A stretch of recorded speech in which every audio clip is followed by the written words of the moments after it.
Do you ever find yourself in that horrible spot on the river where your opponent makes a big bet and you're sitting there with just one pair wondering, is this a hero call or am I about to torch a stack of chips? Here's the thing, the pros aren't guessing in those spots, they're running a system. And today I'm going to give you that exact system step by step. If you've ever called in the wrong spot and felt like a total idiot, this is going to change the way you think about bluff catching forever. My name's Andreas Wagner, for Card Player, the Poker Authority. So here's the framework. 5 questions, and the first one is by far the most important. So here it is. Question 1. Are they even capable of bluffing?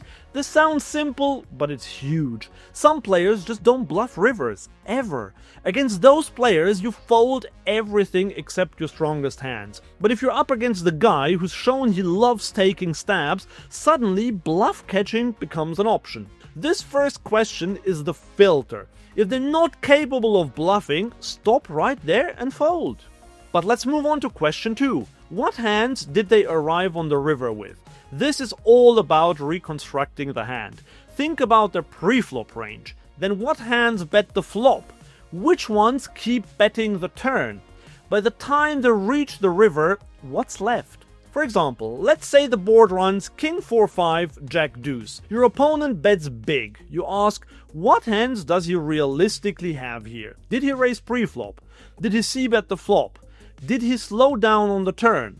Each action removes possibilities. Suddenly you realize, wait a second, there aren't that many strong hands left in his range. That's where the system gets powerful. Question 3. How many value hands do they actually have here? Let's go back to the King 4-5 Jack Deuce board. What are the real value bets? Set, definitely. Straights? Well, yes, except that it seems unlikely that he has 6-3 or ace-3, but not impossible. 2 pair? Pretty certain, but there aren't many combos that make sense. Strong top pairs like ace-king? Most likely. Now, compare that to how many bluffs they could potentially have. If the bluffs outnumber the value hands, you're leaning towards a call. If the value hands clearly outweigh the bluffs, you fold. This is the math behind bluff catching. Question 4. Is it natural to bluff with the hands that aren't value bets? This one separates the pros from the amateurs, because not all non-value hands are good bluffing candidates.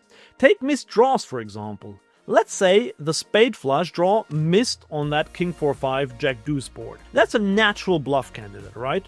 It didn't improve, but it has 0 showdown value. Perfect for a bluff. But what about a hand like pocket 7s? That actually beats some hands at showdown. Most players won't turn that into a bluff. They'll just check. So ask yourself, are the hands they're left with natural bluffing hands? If yes, that pushes you toward a call. If not, you lean toward a fold. Question 5. Would they really value bet this thin and for this size?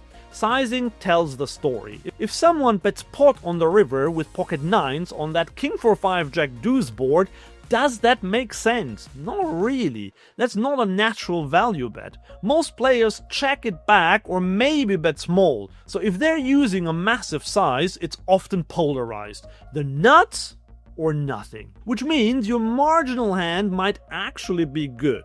And once you start thinking like this, you'll notice how often your opponent's stories don't add up. And if you want to put this system into practice, you can try it out on CoinPoker and get an attractive sign-up bonus of 150% up to $2,000. More info in the card player link below.